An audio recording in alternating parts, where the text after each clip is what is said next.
going to kind of continue the thought from last night, or the subject, which I entitled The Choices of Assimilation. And in case anyone wasn't here last night, or as a reminder, I said that we look at Paul's writings in Romans 12, 1 and 2, where he says, I beseech you therefore, brethren, by the mercies of God, that ye present your bodies a living sacrifice, holy, acceptable unto God, which is your reasonable service, and be not conformed to this world, but be ye transformed by the renewing of your mind, that ye may know what is that good and acceptable and perfect will of God. And I suggested last night that these verses, the attempt to live them out, is something that I believe Anabaptists have taken seriously to some degree.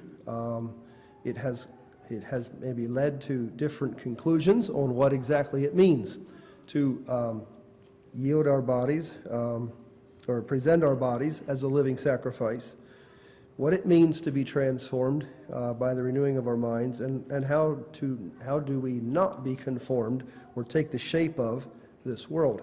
And I'm suggesting that, as I use the term here in this, assimilation is a very similar concept to conforming. It means to take the shape of, and assimilate means to be similar to.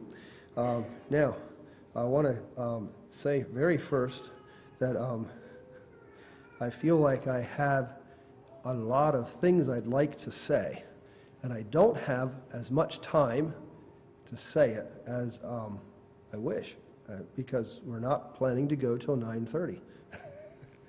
So that's to scare you all into thinking that I'm going to keep you here really late. I'm not, okay?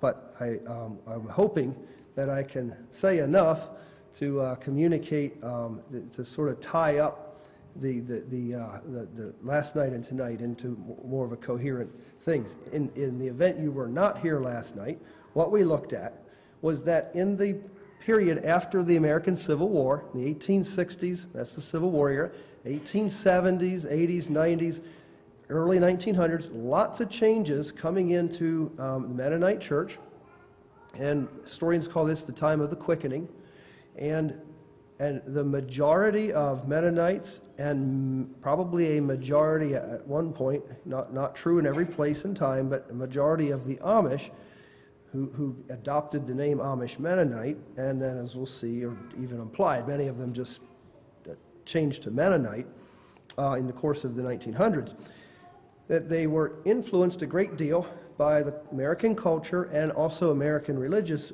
practices that they had not adopted before. They were bringing them into their churches and using them, and there's a feeling that they're coming to life. That's what quickening means.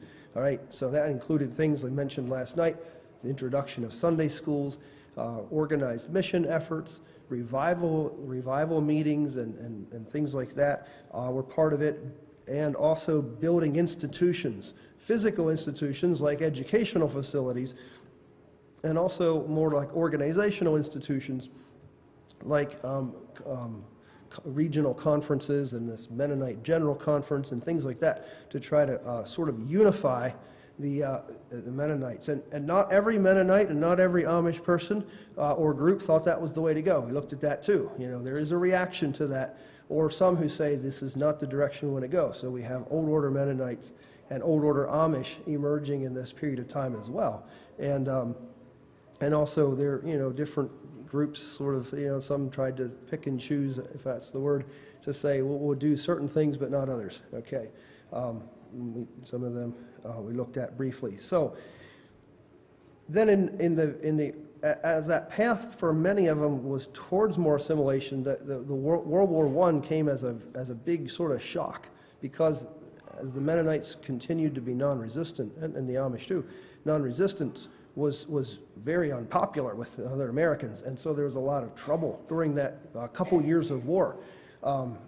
Mennonites and Amish were seen as un-American because they weren't supporting the war, and the young men who were drafted faced difficulties. People who were there in those settings faced a lot of difficulties.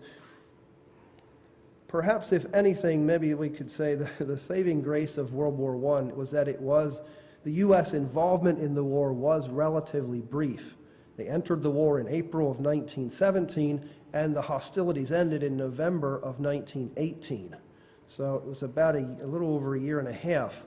The final peace treaties didn't happen until early in even the middle of 1919, but the fighting stopped and the sense of warfare was past.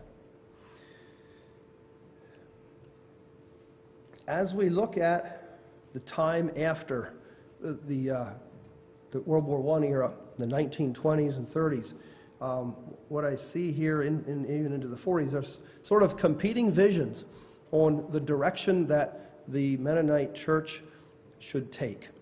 And by when I say Mennonite church, I'm including most of the Amish Mennonites as well. One of the tracks was fundamentalism. Fundamentalism was a movement, concern of many Americans was doctrinal purity. There was a very strong sense by the 20s that the Bible was under attack by people who used the term modernism, sometimes also called liberalism, who denied the truthfulness of the scriptures. Okay, and so you find this movement among many American groups, Baptists, Methodists, etc. And you also find some Mennonites sort of lining up with some of those things. So what were the main concerns maybe in this sort of vision of having a Mennonite church that has a strong on the fundamentals of the Christian faith as expressed in the scriptures? Well, one of them was certainly doctrinal purity. Daniel Kaufman, who was a leading church leader among the Mennonite church, served as the editor of the Gospel Herald. In 1928, brings out a book that he edited called Doctrines of the Bible. Right? He wrote about half of it. Some other Mennonite ministers wrote the rest. And what he's doing in the book, as best he can, in a way, is to establish what is true. What does the Bible say? What are the teachings or doctrines of the Bible? Also in the 20s, the Mennonite General Conference issued a new confession of faith, which they entitled A Statement of Christian Fundamentals. All right, so that was kind of in a similar vein, that idea of we need to have our doctrine right. Secondly, there was a sense of regulation. Regulation of lifestyle was the goal of many church leaders, and they were hoping for a uniformity that covered the entire Mennonite church. That was a goal that was never achieved. Two areas that emerged as often as controversial and flashpoints of disagreement were regulation as it related to attire or how people dressed, and also to some degree over entertainment technology. And that became a big concern and a big controversy in many Mennonite churches in the decades after the 20s, during and after the 20s for a number of years. And then we also have attacking modernism. I put modernism in quotes there because that word can mean a lot of things. In the context here, it tended to mean modernist theology, which was teaching coming out of some of the churches that the Bible's not really true in all of its particulars. There are things in it that are errors, and so we can't really trust it. Even important things about Jesus can't really be trusted. There were very few Mennonites who were genuine modernists. There were a handful, but there was a lot of concern that this kind of teaching would be promoted in Mennonite colleges and things, and so it would lead people down the wrong path. And so John Hirsch, who was an editor and eventually then a sort of an academic, actually wrote a fairly well thought out, I would say, I've read it, critique of modernist theology, and he also wrote a much smaller book that was called Modernism and the Mennonite Church. One of the other very prominent leaders was a Virginia Mennonite bishop named George R. Brunk, later called the First because he had a son and then a grandson, which are George R. Brunk II and George R. Brunk III, who I believe is still alive.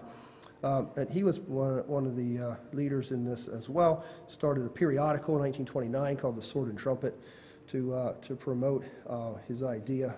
And I'd like to, I'm sorry I skipped a slide there. I did that on purpose. I felt like it could be cut somehow. I'm sorry. Okay. A second sort of stream of thinking relates a little more to what I'm calling here Bender's Anabaptist Vision. And it gets its name from Harold Bender. Harold Bender was a Mennonite educator. For many years, he was the dean at Goshen College. He was John Hirsch's son-in-law. And these men and some others were specialists in history, and they did a lot of research on the early Anabaptists. And in 1926, they started a periodical called the Mennonite Quarterly Review, which is a scholarly publication, comes out 4 times a year, still being published. And the Mennonite Quarterly Review detailed historical work about Mennonites. And as he wrote and researched and so on, Bender came to kind of a coherence on what he termed the Anabaptist Vision.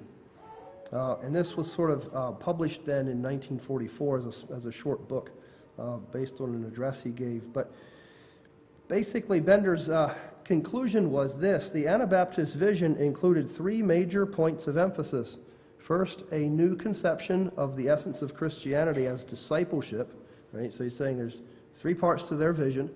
And first is that to be a Christian is to be a disciple. Second, a new conception of the church as a brotherhood. All right, so the church is a brotherhood of believers. It's not some state institution that everyone just has to belong to, but it's these disciples, all right, who are following Jesus, then are committed to each other as a brotherhood, and they take care of each other like a family.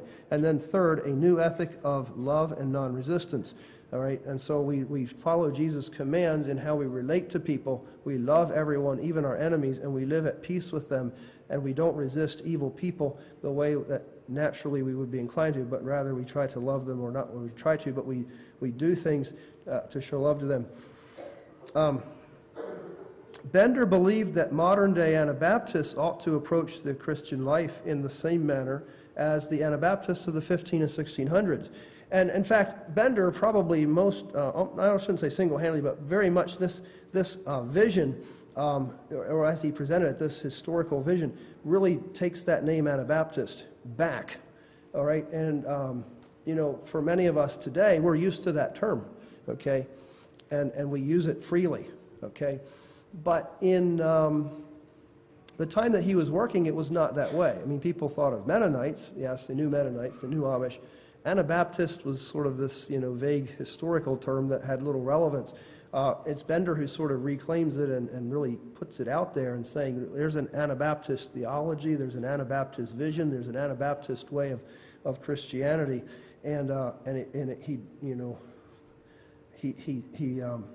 he brought back to the Mennonites and others of his day the story of the 15 and 1600s, which we talked about here on Monday night, or Sunday night rather, which I covered how the movement got started and the influence of people like Michael Sattler and Menno Simons and all of those people who were so influential.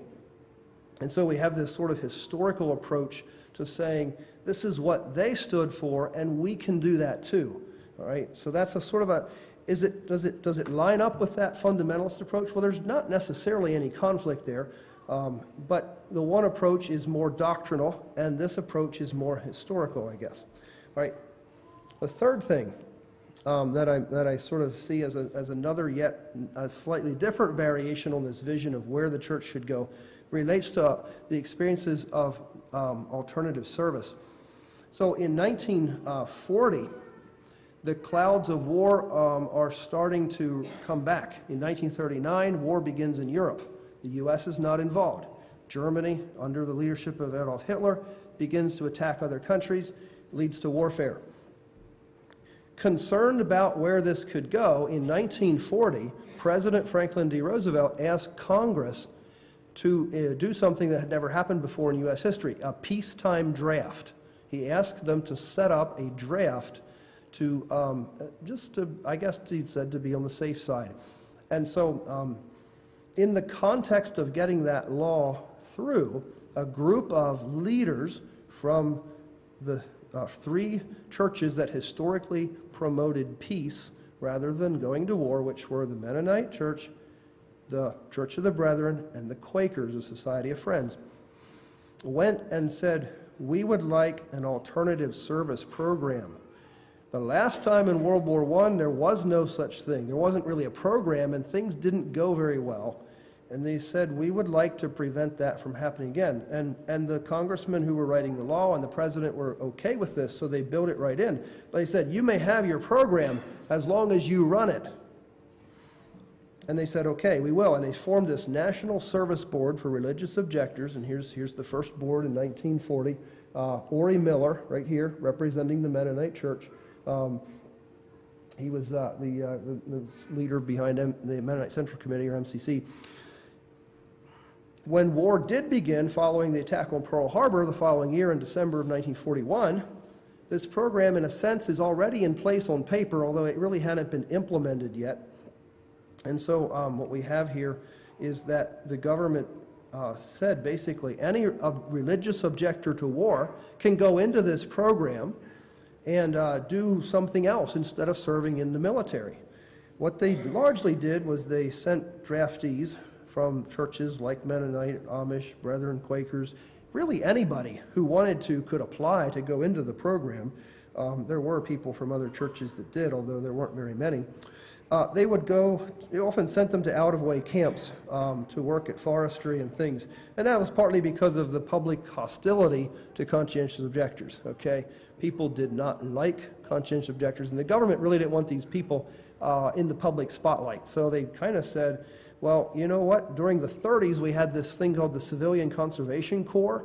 It was young men who didn't have a job. The government was paying them to do conservation work. So they said, you know, we have all kinds of things out in the woods that we built for them, and they're not really in use for a few years, but you guys could take them over and do that kind of work too. And that's what a lot of them did early on. So alternative service in civilian public service, it was called CPS, Civilian Public Service. It did a number of things. There was forestry work and conservation work. There was young men were detailed to fight forest fires. That's a forest fire fighting unit there of Mennonite young men. Some of them did agricultural work or experimental agricultural work. And then starting about 1943, as the war kept going, the war ended in 1944. I'm sorry, in 1945, the war ended. There was increasingly, the Mennonite men were sent to work in mental hospitals as orderlies, taking care and being, like we would call it today, being aides, I guess, in mental facilities. And so those were the kinds of things that they were given to do. The war ended in 45, and the following year they ended the draft. I believe it was about a year later. And so in 1950, we have the beginning of a conflict in Korea. And that leads to eventually the president then, President Truman, reinstituting the draft in 1952. And so this covered the Cold War era, of especially the Korean War, and then later the Vietnam War. 1973, as the U.S. left Vietnam War, the draft ended as well. Alternative service in this time period was a little different. First of all, CPS men served without pay, but in this era, men could choose wage service. They could choose to work at there was over 1,700 programs that were called of national importance, and about 85% of the conscientious objectors did that. So here we have sort of a unit. This man over here is probably sort of the unit head, and these are young men who were drafted to serve. And MCC set up a program that was approved as well, that called the Pax Program, 1951. That ran till then. We haven't had anything. 1W was the classification. When you registered for the draft, it meant that I am a conscientious objector to warfare. And again, pretty much if you were a member of a Mennonite or Brethren or Amish or any of those churches, you could get that status without a lot of difficulty. You were interviewed, but it seems like it was generally fairly easy to do. I will say, though, that despite the relative ease of getting status as a conscientious objector, many Mennonite young men did not do that. Many of them did serve the military as soldiers. During World War II, about 46% of the men drafted from Anabaptist congregations, which I'm thinking here, Mennonite, Amish, and Hutterites, about 46% of them entered CPS as conscientious objectors to war, whereas 39% of them entered regular military service. The remainder did non-combatant military service. What that means is that while more did CPS than went to the military and shot, fired weapons and so forth, or potentially did, it wasn't even half. Okay, the numbers for Quakers and Brethren people were much lower than that yet too. During the Vietnam War, I found a statistic that suggested somewhere about half, or maybe a little more, maybe even up to 60% of the draftees entered 1W or filed 1W, and the remainder entered regular military service or potentially non-combatant service under the military. Again, the suggestion here is that they could do this, but they chose not to. I say clearly assimilation makes a difference to that. The people who were more likely to go into military duty were the ones who were more assimilated into the general American mainstream. What did alternative service do? Well, it tended to really broaden a lot of horizons and also gave a lot of Mennonites who participated in it a sense of Christian responsibility to helping the people in the world who are in need. All right, and that's a good thing to do.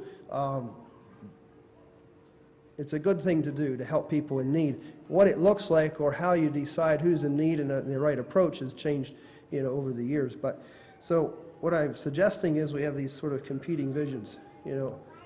How do we go forward as a church? Is it, mostly we have the correct doctrines and we have that kind of fine-tuned? Is it sort of this historical approach that says we seek inspiration from our forebears and we want to live like they did?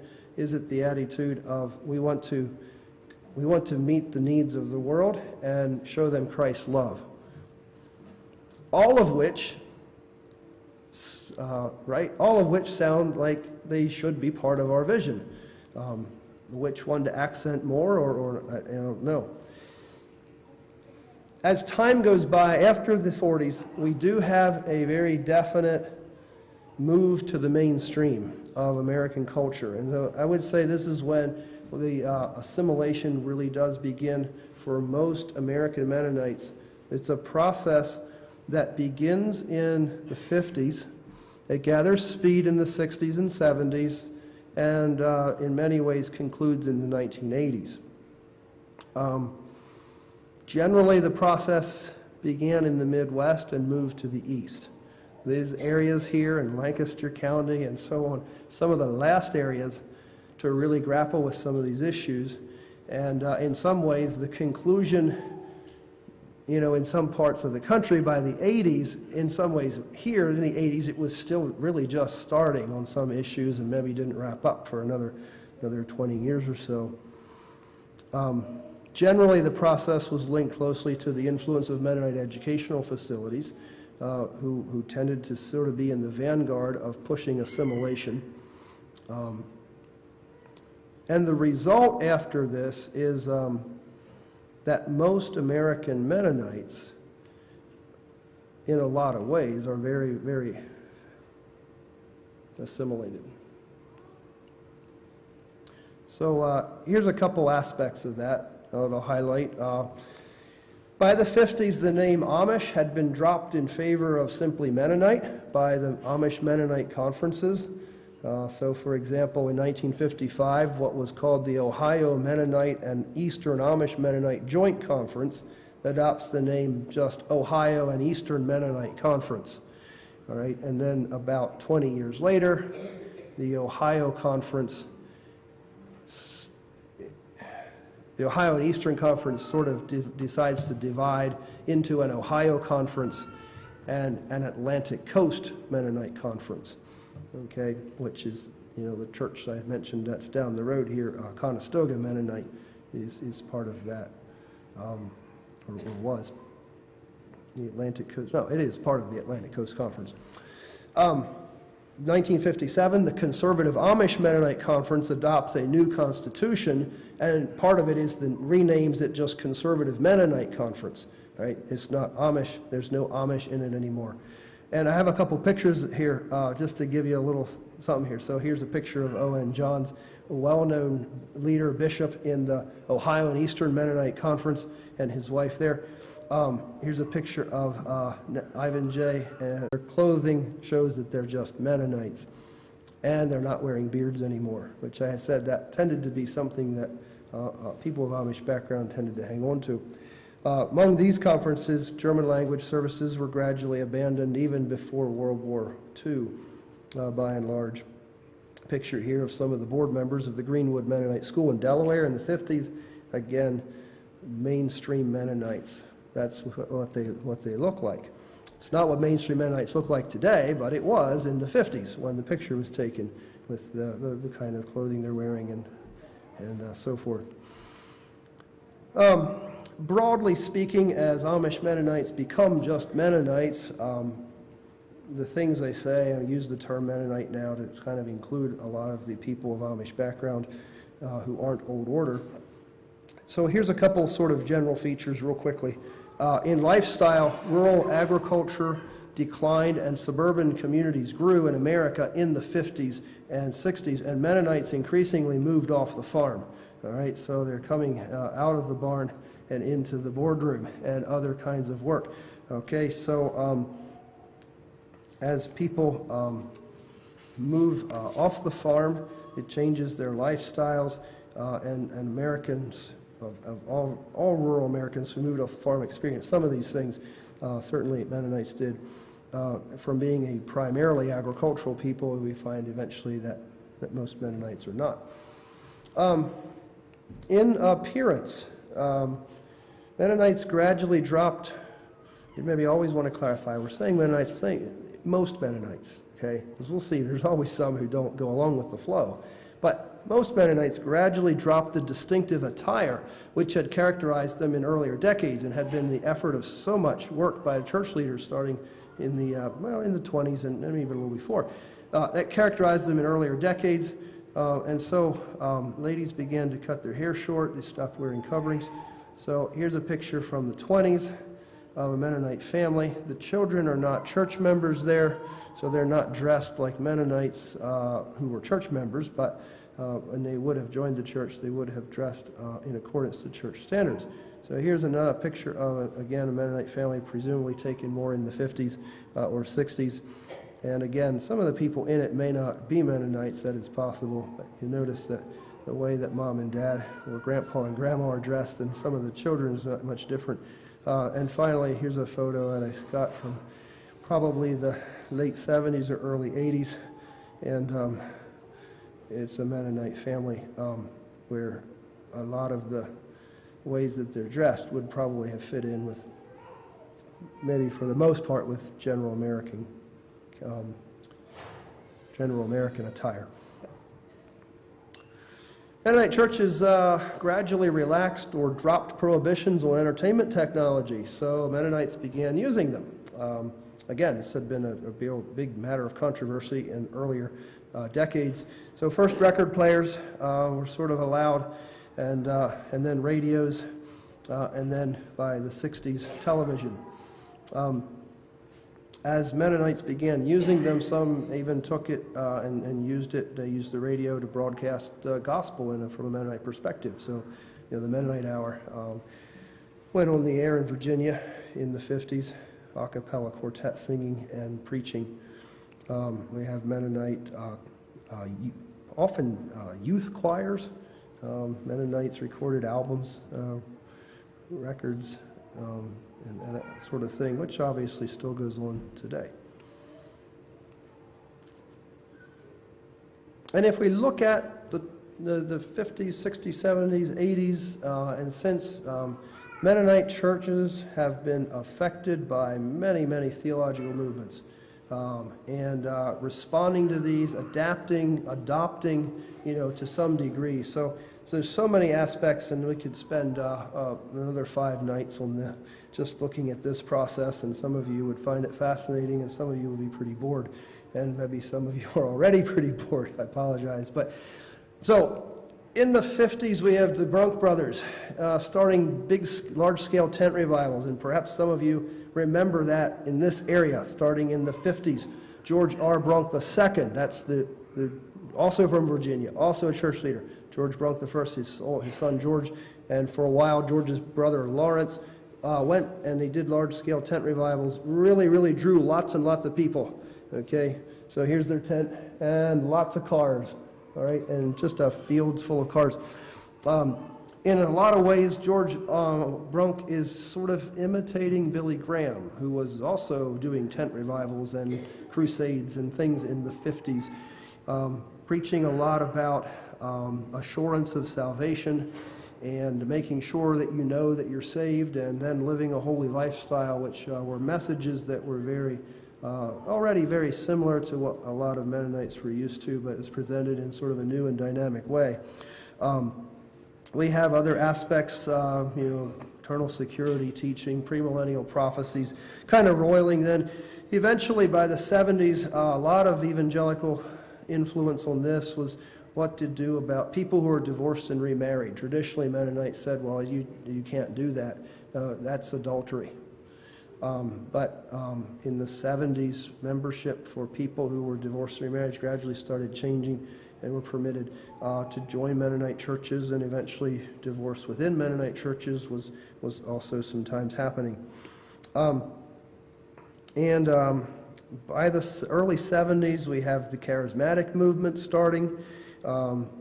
Charismatic movement, this is Nelson Litwiller, who was a prominent charismatic Mennonite. I believe he was from Ontario, but Mennonite renewal services in 75 started. Charismatic worship styles gradually became more common among Mennonite churches. Speaking in tongues is not particularly common among many Mennonite churches at all, but some of the other aspects of the charismatic movement, certainly part of it today. Also in the 70s and later, we have the aspects of the feminist movement affecting the Mennonite church. So Mennonites, the first Mennonite women pastors were given credentials in the 70s, was not very common, but it gradually became more and more accepted, and today approximately 20%, or 1 out of 5 Mennonite pastors are women. The mainstream of the Mennonite church has definitely promoted a concept of women in leadership roles as appropriate, and they launched efforts about a little over 10 years ago to name and undo sexism and dismantle patriarchal systems in the Mennonite church. So definitely part of it. The Pacifist Movement in the 60s and 70s, the Vietnam War was going badly. People opposed the war not on so much religious grounds, but other reasons, was definitely got a lot of publicity, and Mennonites responded to that. We have the origins in the early 90s then of the Christian peacemaker teams, which I read a headline just the other day. Now they're changing the name to community peacemaker teams because they want to be more interfaith. Okay, in some communities, they don't want to be thought of as Christians because they may be working in communities in other countries where their Christianity is not accepted or even illegal. But be that as it may, the movement, peace and social justice, really gained a lot of traction since the 60s. It's often replaced evangelism as the mission of the church. In a lot of Mennonite churches, there's a lot of concern, and obviously in the events of the last couple of years with the death of George Floyd in the summer of 2020 has really put a lot of that in the focus again of a lot of Mennonite institutions and some congregations. The homosexual movement has been also a thing for the last number of years. last couple of decades, probably especially maybe the last decade, the so-called Pink Menno campaign to bring active homosexuals as members or even leadership roles. Several of the Mennonite colleges have adopted that position, and right now the church membership guidelines for the Mennonite Church USA, which is the mainstream Mennonite organization, which were written in 2001 and define marriages between one man and one woman. Those guidelines will be retired probably at the next meeting. There seems to be a question there as to what approach to take. Do we just simply retire the guidelines because they're no longer really valid, or do we repent of the guidelines as being totally wrong and misguided? And so that's the two options that they're really being given. All right. So the majority of American Mennonites have outwardly assimilated into the mainstream, not unlike most Methodists or Baptists or Presbyterians.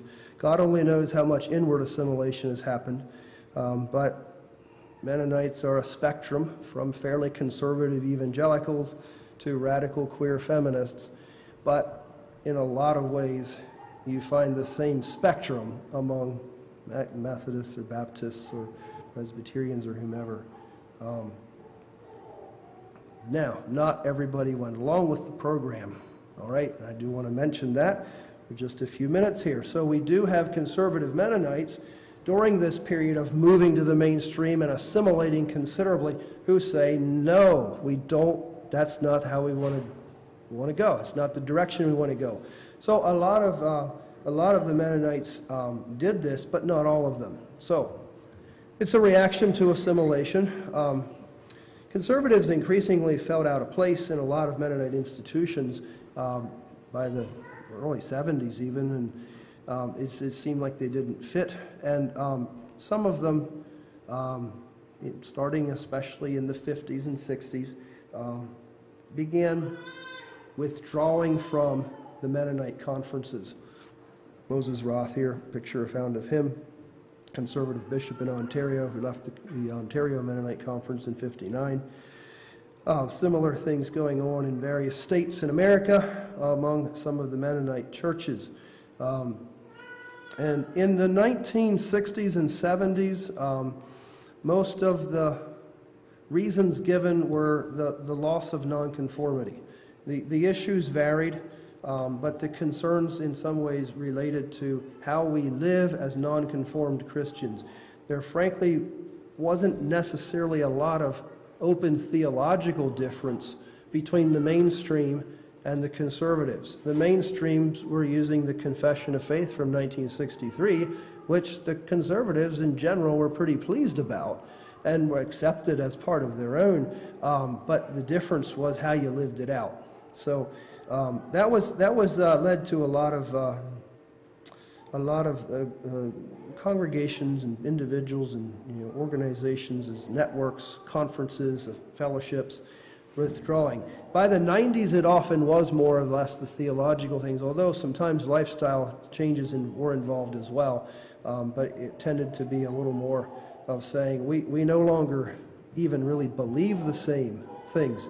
We all say we believe the Bible, but are we, do you really believe the Bible? Because you're departing from it in some way, whether it had to do with women pastors or women wearing headship coverings or whatever. He said there are theological reasons here that we feel we need to split. It's interesting what's going on here, and I do know I need to wrap this up here, and I promise I will shortly.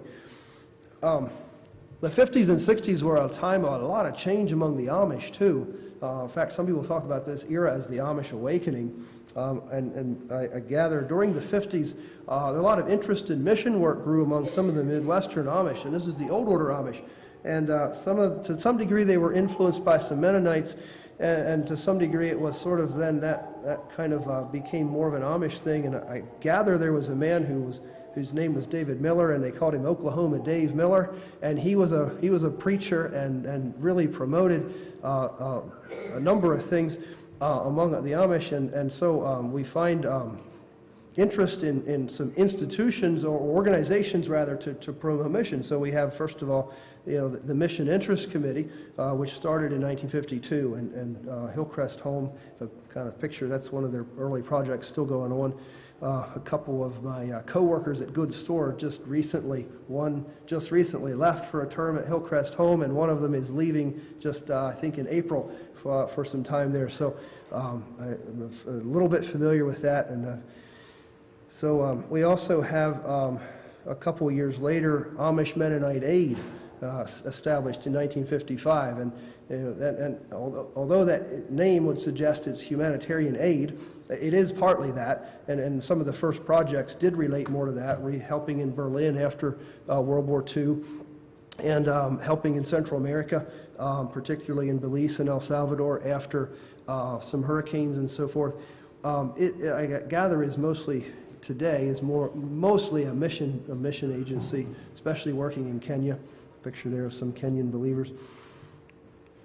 And also during the mid-'60s, then we have the New Order Amish movement emerging in several states, and in Lancaster County in '65, and that was in part, there were some differences. Some of you know this because you were raised in that denomination or that wing, but there were some technological differences. New Order permitted some things Old Order did not in the line of farm machinery and so forth.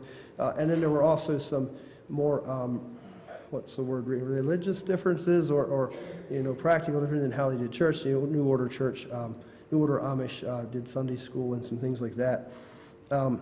Eventually, there was a lot of concern about higher standards for personal holiness. To some degree, that involved sometimes young people's activities. Sometimes it involved the use of tobacco products and alcohol. They were encouraged by many of the congregations, and I gather many of these eventually did join the Beachy Amish Fellowship, but not all. And Summit View Christian Fellowship here was an outgrowth of New Order Amish, and is not, I gather, it's not Beachy Amish. And some of you used to attend there, perhaps, and your congregation has some people with roots in Summit View. The influx of some of these people sort of changed the way Beachy Amish did, and so this, some of the same goals and aspirations and mission work and personal holiness, having higher standards, sort of became part of the Beachy Amish, then a lot more as well. So we have that going on. Conservative Mennonites disagree over what level of assimilation is acceptable. That's kind of what Mark alluded to tonight, is where do you draw the line? And we have, different groups of conservative Mennonites and Amish Mennonites that have drawn the line at different places. What I do think is still true underneath is that all of us are concerned that separation from the world continues as a way of life. All right, we may not agree on what level of assimilation is acceptable, but all of us would agree at the end of the day there are some things that aren't acceptable, and there's some assimilation that we don't want to do because we do need to take seriously the commands to not be conformed to the world and to be separate from aspects of the world that run counter to Christ's teaching. And so in an effort to provide that way of life, conservative Mennonites have established various organizations. They're sort of alternatives to those of the mainstream Mennonites. They have mission agencies that are active around the world, Bible schools, often for young people. We have institutions for publications and for relief work and some educational opportunities and so forth. And we're part of, we have a lot of programs, and conservative Mennonites do well at that. But it is a continuing choice. It's a continuing choice. And that choice is assimilation to whom? Okay? To whom will we be similar? Will we model our lives on the world, or will we be conformed to the image of Christ? Is our focus going to be on the world, or will it be on Christ? I think that's a question that we need to answer. We answer it communally, as a brotherhood, or as a fellowship of believers. You need an answer. We also do need to answer it personally, okay? As a church group, to maintain standards that line up with the New Testament, and my own decisions, and do what I think is best. Am I growing more like Christ, or is the world squeezing me into its mold? That's what conforming means. So it's a serious question to ask.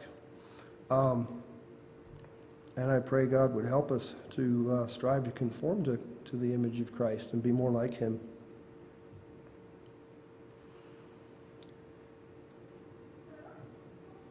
Assimilation involves a lot of choices. They're not always easy or fun choices to make, but we do need to make them. We need to make them personally and as a group. And it's sometimes difficult to know how much assimilation is okay. I don't have all of the answers for that. I don't know, but I'm confident that that out of an effort of a group of believers to find a way that I feel honors Christ's commands and also I think it honors the faith and lives of our forebears is important.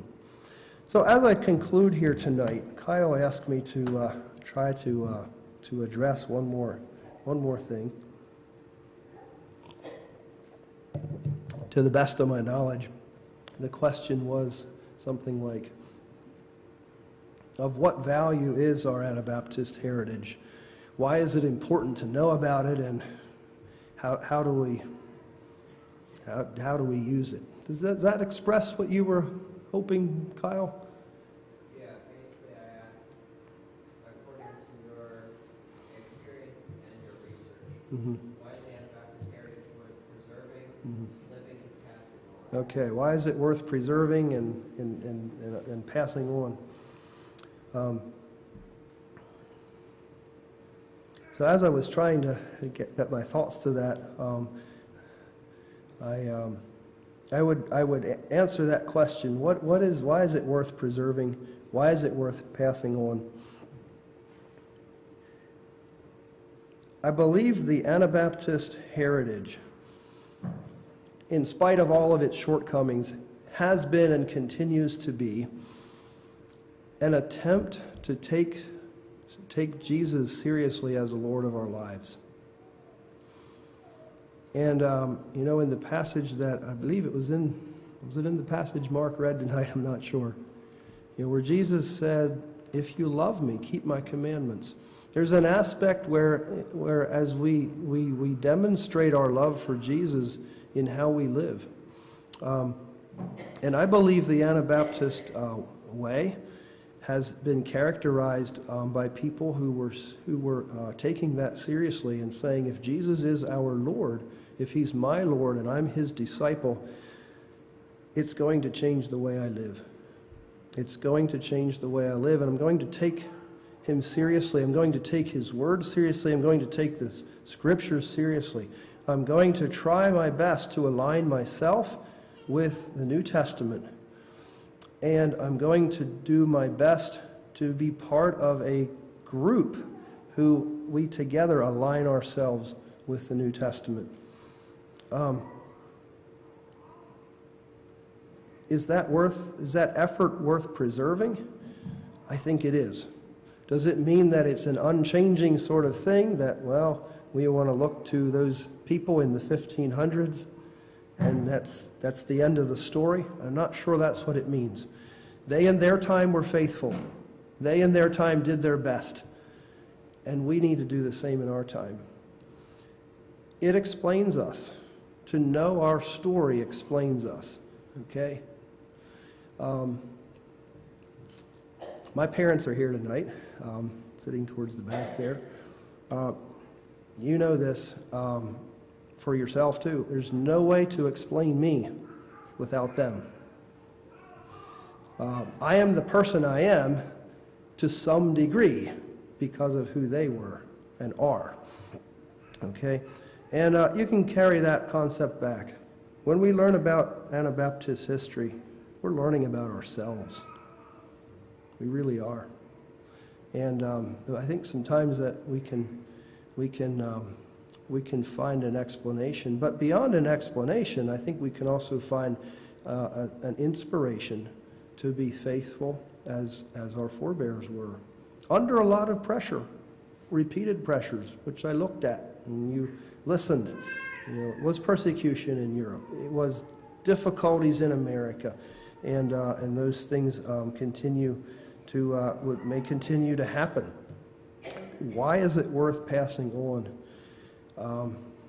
We pass a lot of things on just because we are parents and our children grow up under us and are influenced by us. And I feel that we have a heritage that is valuable to give us direction in our lives, and as we offer direction to our children, may they take that as well. And the effort to live as a community of believers, following Jesus to the best of our abilities, is something that I hope all of our children can grow to accept and want to be part of as well. That's the kingdom of God. That's the kingdom of God as we can experience it here on this earth right now. I don't know if that entirely answers the question. Hopefully it does to some degree, and hopefully you have enjoyed what I've presented for these 5 nights. I do thank you again as a congregation for offering me this opportunity to talk about something that I very, very near to my heart and love a great deal. And also I hope that if nothing more, it can inspire all of us to continue to be faithful to Jesus as our forebears were, in some cases in very trying times. Thank you very much for your attention, and I will turn it over